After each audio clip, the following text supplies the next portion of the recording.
when Shaquille O'Neal pulled the 1987 Buick LeSabre into the lot of Thibodeau and Sons Auto on Veterans Memorial Boulevard in Baton Rouge on the morning of September 9, 2022.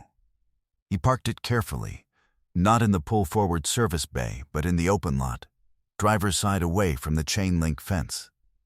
The way a person parks when the car means something to them that they do not intend to explain to anyone unless asked. He cut the engine. He sat for a moment with his hands on the wheel the way he always sat for a moment with his hands on the wheel of this car, because the car was not just a car and the sitting was not just sitting. Then he got out. He was wearing dark work pants, a plain olive green t-shirt, and a pair of beat-up New Balance 990s that had been resold twice and were due for a third time. No watch. No chain. A single key fob for the Buick on a plain ring. He looked, walking across the lot toward the service bay entrance, like a man who had driven a long way in an old car and needed someone to look at it. Which was exactly what he was. The service bay smelled of motor oil and brake dust, and the specific chemical undertone of a shop that has been in the same location for 3 generations and has absorbed its work into its walls. 2 mechanics in navy coveralls were visible under vehicles on the lifts. A radio was running a sports talk show low enough that the words were shapes rather than sentences. The waiting room through the interior glass had 4 people in it. A young couple sharing a phone, a woman in hospital scrubs with her eyes closed, and an elderly man in a button-down shirt and good slacks sitting with a folded newspaper in his lap, and the patient stillness of someone for whom waiting is not a hardship, because they have been practicing it for 77 years. The service desk was at the back of the bay. Behind it, a woman in her mid-40s with reading glasses pushed up into her hair was looking at something on a computer screen. Her name tag said, Terry, Service. She looked up when Shaq came in. Something moved across her face. Quick, controlled, the micro-adjustment of someone who has recognized a thing and decided in the same instant how to hold the recognition. She said, Morning. What are we looking at today? Shaq told her. Rear suspension noise, driver's side. Intermittent, worse on highway. Also an oil pressure light that had come on twice and gone off twice and needed to be properly diagnosed rather than watched and hoped at. Terry typed while he talked. She did not ask what year the vehicle was because she had already seen it in the lot. She said she would write it up and have someone pull it into the bay within the hour. Shaq said thank you and went to the waiting room. He sat in the corner chair nearest the window. He picked up a magazine from the side table, a 2-year-old automotive trade publication, and opened it to a page in the middle and did not read it. The elderly man with the newspaper looked at him once. He said, Nothing. He went back to his paper. He turned a page. Now here is the first thing Shaq noticed from the waiting room window, looking out at the service bay. The 1987 Buick LeSabre, when it was pulled in and put on the lift, attracted the specific attention of a shop that has opinions about the vehicles it sees. Both mechanics spent a moment looking at it before they got under it. Not admiringly, assessingly. The way mechanics look at old vehicles when they are calculating not what is wrong with them, but what the owner's relationship to them might be. What the owner might be willing to pay. What number the owner might push back on, and what number they might absorb. The second thing he noticed was the man who came out of the back office. He was 58 years old, stocky, with a dark gray mustache, and the hands of someone who had worked on engines for 20 years before he started managing the people who worked on engines. He had the bearing of a man on his own property, comfortable, proprietary, not aggressive but definitively in charge. He looked at the Buick on the lift. He talked to the mechanics for 2 minutes. He looked at Terry's intake form. He looked at the waiting room, specifically at Shaq, with the particular assessment of a man who has been reading customers for 30 years and has a system for it that he trusts. He went back into the office. The third thing Shaq noticed was the framed photograph on the wall beside the waiting room door. A 3-generation photograph, clearly the origin story of the shop. A young man in coveralls, grinning, beside an older man with the same mustache in a slightly different configuration. And beside him, a child of about 6 in a miniature version of the same coveralls. Thibodeau and Sons EST, 1961. 3 generations. Shaq looked at the older man in the photograph. Mid-40s, strong hands. A directness in the face that was specific and familiar in the way that certain faces are familiar before you know why. He looked at it for a long time. He had been in Baton Rouge in 1989. He had been 19 years old. His car had broken down. He put the Automotive Trade magazine down on the side table. He sat with the stillness of a man putting 2 things next to each other and waiting to see if they are the same thing. Now here is the part nobody in that waiting room understood yet. Not the young couple. Not the woman in hospital scrubs. Not the elderly man with the newspaper. Not Terry at the service desk. The 1987 Buick LeSabre on the lift was registered to a man named Philip Harrison. Philip Harrison had been dead for 9 years. The restoration receipt in the glove box, dated 2015, was made out to Philip Harrison at a Newark address.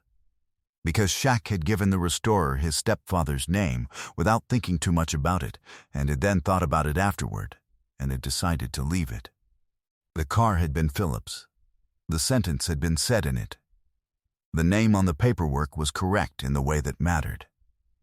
And in the back office, Craig Thibodeau was writing an estimate for a 1987 Buick LeSabre in excellent cosmetic condition, whose owner had driven it in wearing work pants and resoled sneakers and a plain t-shirt, and had not asked the price before agreeing to the inspection. Which was a thing Craig had learned to note. And 7 years before this morning, in a different city, Shaquille O'Neal had signed paperwork making him a silent equity partner in Lafayette Motor Group, a regional holding company operating 4 luxury automotive dealerships in Louisiana. His portfolio manager had presented it as a real estate play wrapped in a franchise structure. Shaq had asked 2 questions, received 2 answers, and signed. He had not thought about Baton Rouge specifically. He had not thought about Veterans Memorial Boulevard.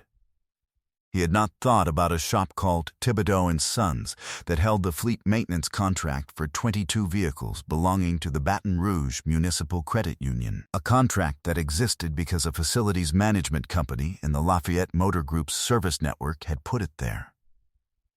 He had thought about none of this. The estimate, when it came out, was going to make him think about all of it. Stay with this video. Because what Craig Thibodeau put on that estimate, and what Shaq found out about Craig's father, and about a parking lot at LSU in 1989, and about a $40 bill that was never charged, is going to ask you to think about what gets passed down, and what gets lost between generations. That question is at the center of this story.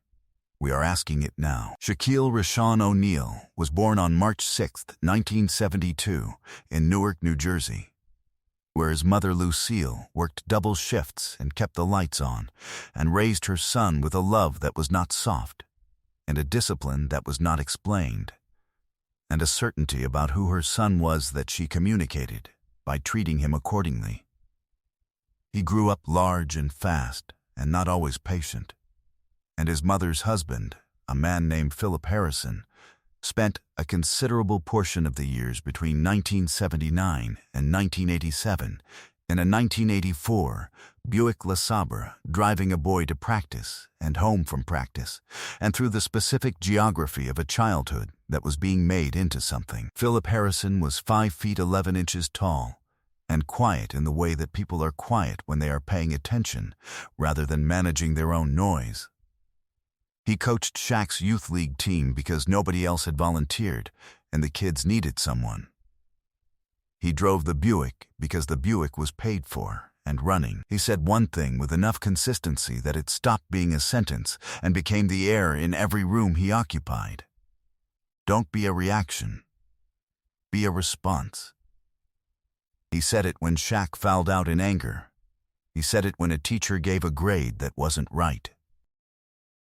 He said it in the Buick, on the specific evening of the cut at the Avon Street Recreation Center, parked outside their building, engine off, the November cold pressing against the windows, his stepson sitting in the passenger seat with his hands between his knees and everything he was feeling visible on his face because he was 13 and had not yet learned to keep it from his face. Don't be a reaction. Be a response. You know the difference. Shaq did not fully know the difference at 13. He had been learning it ever since. Philip Harrison died in 2013. He had been sick for 2 years and had held it privately. He died in Orlando in March and was buried in Newark, and Shaq had been at his side for the last week and at the graveside in a coat he had worn, because Philip would have wanted him to wear a proper coat to a proper occasion, and it was cold in Newark in March, and Philip had always been right about things like that. The Buick LeSabre had been parked in a storage unit in Newark for 4 years by the time Philip died. It had not been driven since 2009, when Philip's health had stopped allowing it. Shaq had retrieved it in 2014, driven a rented truck to Newark, loaded the Buick onto a trailer, driven it to a restoration shop in Orlando that had been recommended by a man Shaq trusted. He had given the restorer Philip's name for the paperwork. The restorer had asked why. Shaq had said, because it's his car. The restorer had not asked again. The restoration had taken 11 months and cost $4,200 and had returned the Buick to the specific condition of a well-maintained 1987 vehicle. Not a show car. Not a museum piece. A car that ran correctly and looked the way it had looked when Philip drove it and smelled faintly, in the way of old vehicles that have been restored rather than replaced. Of itself. Shaq drove it when he was in certain moods and on certain roads and at certain times, when the sitting and the quiet and the specific sound of the engine were the right combination of things. He had driven it to Baton Rouge because he had been in Louisiana, and the car had been with him, and the rear suspension had been making a noise for 3 weeks, and he had decided to have it looked at here in his college town, in a shop he had not been to before, and chosen from a search result. He had been a sophomore at LSU in 1989 when his car, not the Buick, a different car, a 1984 Chevette that was held together by optimism and 2 bungee cords on the hood latch, had broken down in the parking lot of the Pete Maravich Assembly Center after a late practice. It had been 11 p.m. He had been 19 years old and enormous and sitting on the hood of a car that was not going to start in a parking lot that was emptying. He had called the only number he had for roadside assistance, which was not a roadside assistance number, but the number of a teammate's older brother who sometimes fixed cars, and the number had not answered.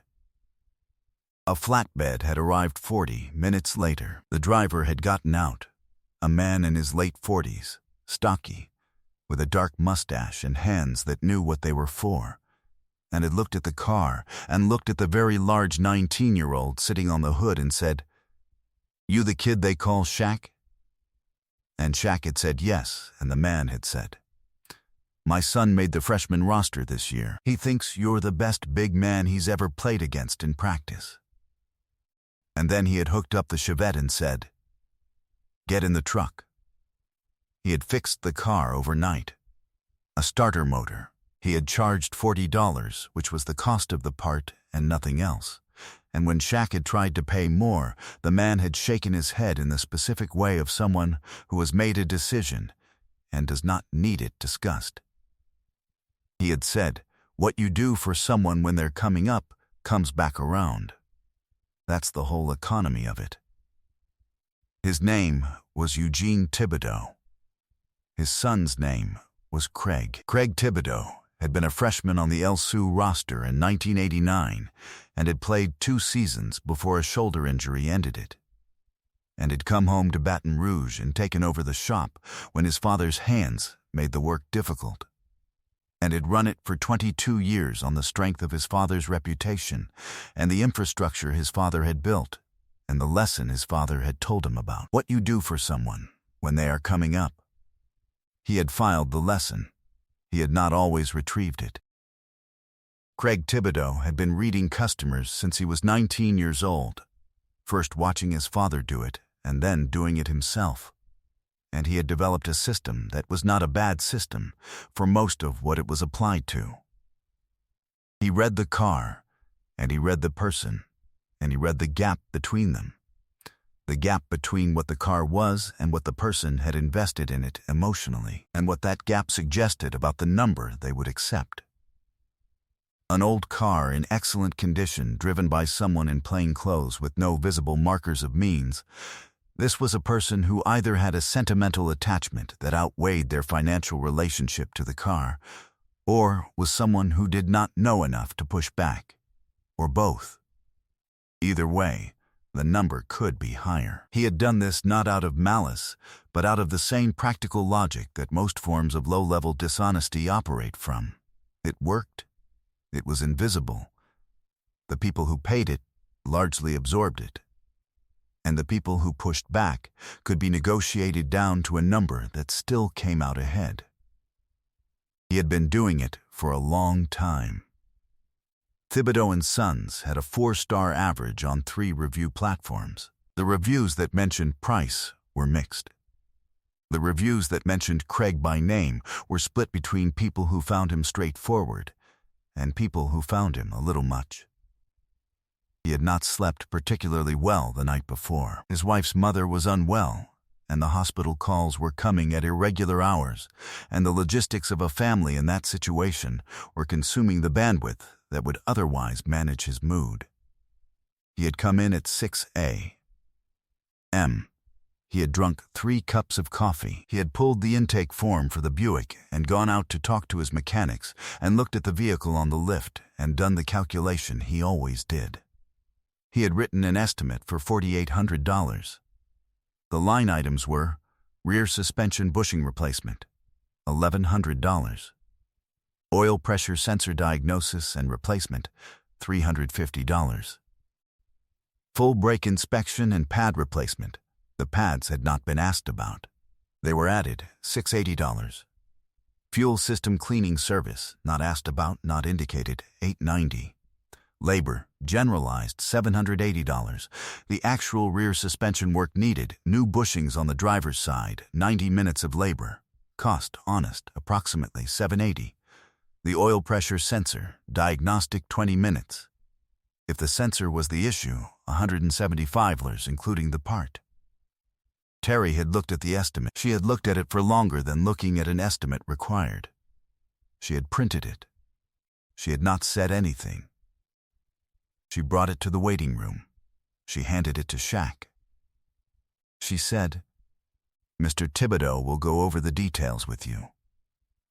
She went back to the desk. She did not look at Shaq again. She looked at her screen. Her right hand, which was not doing anything specific, found a pen on the desk and held it. Shaq looked at the estimate for a long time. He had been in enough negotiations, enough boardrooms, enough situations where a number had been presented with the expectation that the other side would absorb it, to know exactly what he was looking at. He knew what rear suspension work cost. He knew what an oil pressure diagnosis cost. He knew what brake pads cost. He had not asked about brake pads. He had not asked about a fuel system cleaning service. He folded the estimate once. He stood up. Mr. Aldous, 77 years old. 12 years of bringing his 2003 Camry to this shop. Newspaper folded in his lap. watched Shaq stand up from across the waiting room with the particular attention of a man who has been sitting in this room for many years and recognizes the specific posture of someone who is about to say something true. Shaq went to the service bay entrance. He looked at Craig Thibodeau, who had come out of the back office and was standing near the lift.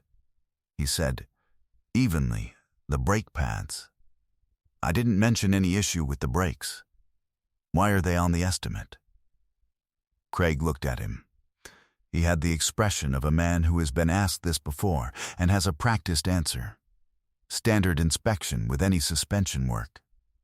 "We found wear that warrants attention." "How much wear?" "Enough that I'd recommend replacement." "What's the measurement?" Craig paused. The specific pause of someone whose practiced answer has been followed past its prepared endpoint. Shaq said, "The fuel system service. I also didn't mention any fuel issue." "Preventive maintenance. Vehicle of this age? It was serviced 8 months ago. The records are in the glove box." Another pause. Shorter this time. Something moved in Craig's face. Not quite shame, not quite recalibration, but living between them, with the discomfort of someone who has been followed into a room he did not expect to be followed into. He said, and here his voice found the flat certainty of a man who has ended conversations this way before and found it effective. "Look, I don't know what you expected to pay for a vehicle like this, but quality work costs what it costs. If the price is a problem, there are shops on Airline Highway that might be more your speed." He said your speed the way people say things when they mean something adjacent to what they are saying. The adjacent meaning was audible. The waiting room heard it. The mechanics at the far lift heard it. Terry at the service desk heard it and did not turn around. Mr. Aldis lowered his newspaper 1 inch. He looked at the service bay. He looked at the man in the olive green t-shirt standing at the bay entrance. He raised his newspaper back to reading height. He was making a decision that he had been deferring for 12 years. He had not yet made it.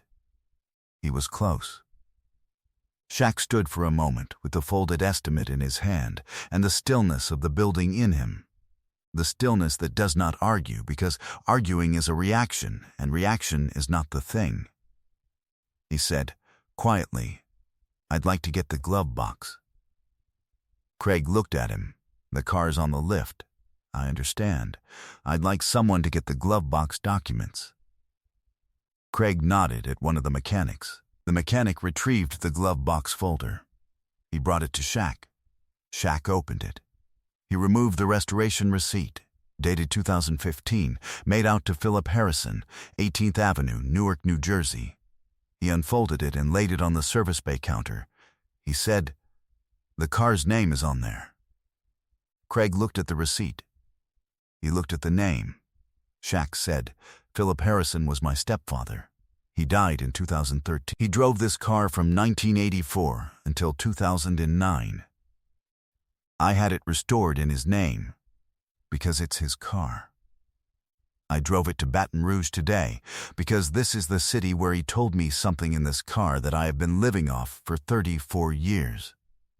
He paused. "The car deserved better than what you quoted." Craig stood with the receipt in front of him, and the name on it, and the expression of a man receiving more information than he had prepared the room for. Something was shifting in his face, slowly, in the way of things that have far to travel. Shaq reached into his jacket pocket. He took out his phone. He made one call. His portfolio manager answered on the second ring. Shaq said the name of the holding company. He said, "Send Craig Thibodeau, Thibodeau and Sons Auto in Baton Rouge, the service agreement summary for the credit union fleet account." He said it without drama, in the tone of a man confirming information that is already true. He hung up. He looked at Craig. "The fleet account for the Baton Rouge Municipal Credit Union," he said. 22 vehicles, your largest commercial account. That account sits in a service network tied to a holding company I have equity in. He let that land. I didn't know about your shop when I drove in this morning. I picked you from a search result. I'm telling you this now because you should have the information. Craig Thibodeau stood at the counter of his grandfather's shop, his father's shop, his shop, and he looked at the receipt with the dead man's name on it, and he heard, from somewhere behind him and 33 years back, his father's voice saying something in the specific tone his father used for things he meant as principles rather than observations.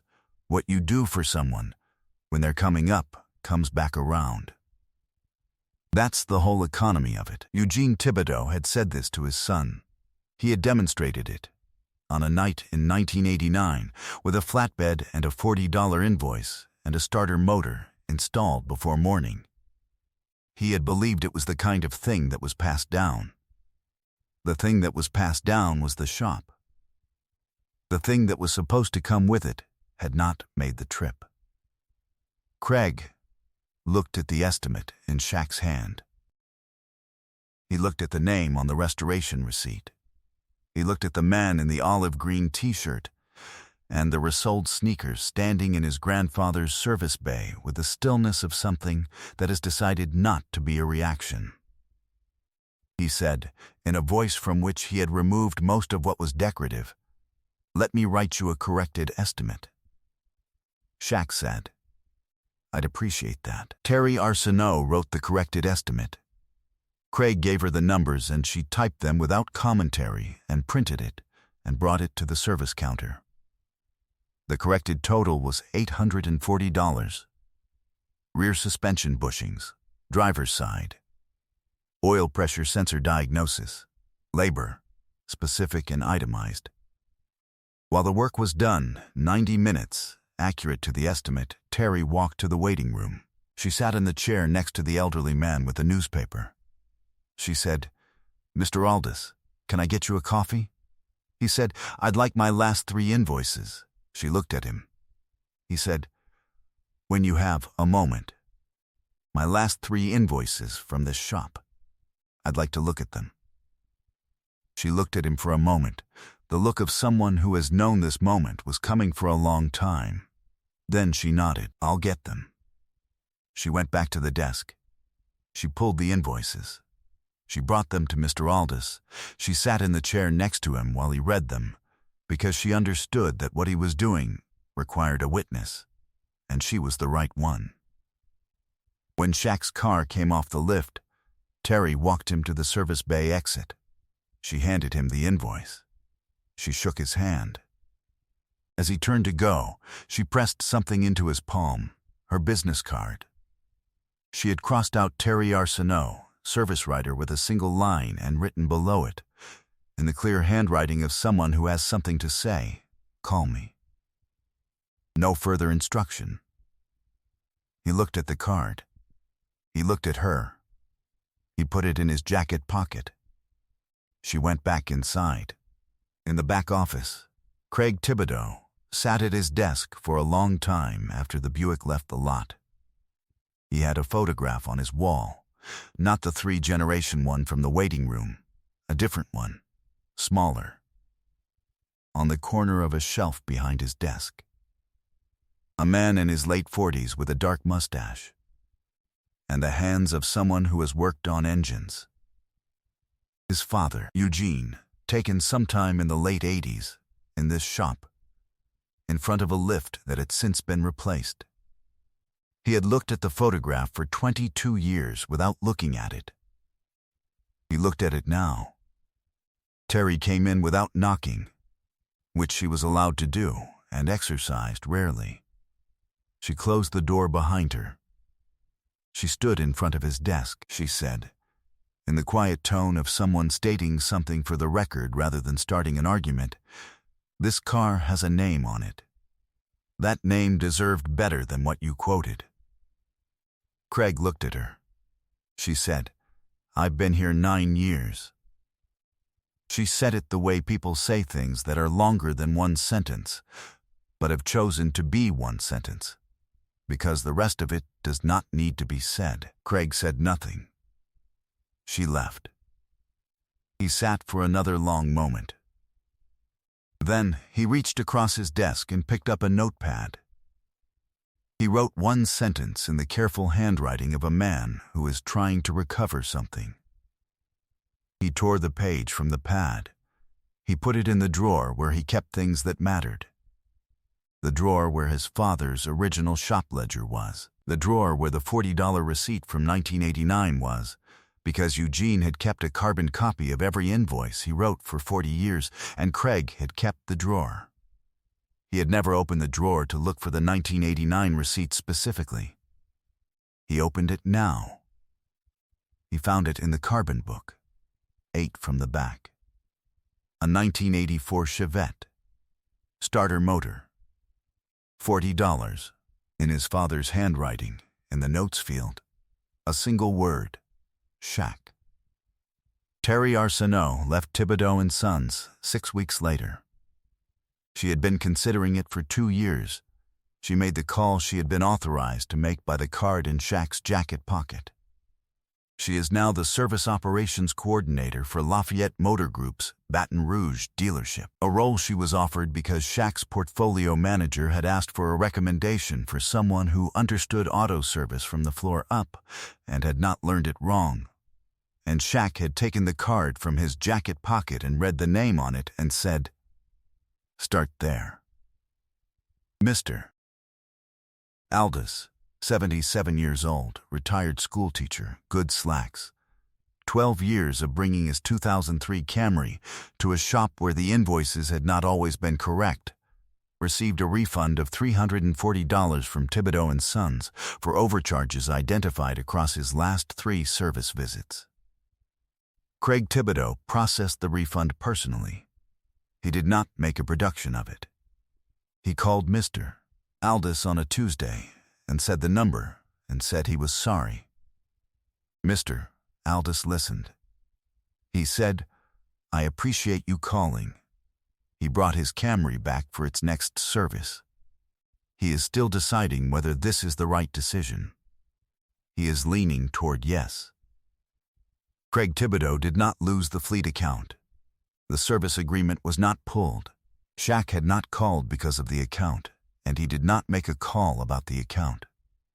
What Craig received instead, 3 weeks later, was an invitation to a regional small business ethics roundtable convened by a business development organization with which Shaq's foundation had a partnership. The invitation came with a note. The note said, "Your grandfather built something worth keeping. So did your father. This is the meeting where you decide if you're going to keep it." Craig went to the meeting. He did not enjoy all of it. He went to the next one. The 1987 Buick LeSabre, Philip Harrison's car, the one from Newark, the one with the name on the restoration receipt, the one in which a sentence was said on a cold evening in 1987 that a boy has been living off ever since, drove back to Orlando on a Saturday morning in September with a rear suspension that no longer made a noise and an oil pressure light that did not come back on, and a driver who sat quietly with his hands on the wheel for most of the drive, the way he always sat with his hands on the wheel of this car. Somewhere on I-10 between Baton Rouge and the Florida state line, Shaq said it out loud. To no one, to Philip, to the car. Don't be a reaction. Be a response. He said it the way his stepfather had said it, not as instruction, not as reminder, but as the simple confirmation of something that has been tested and found to be true. The car, as always, kept moving.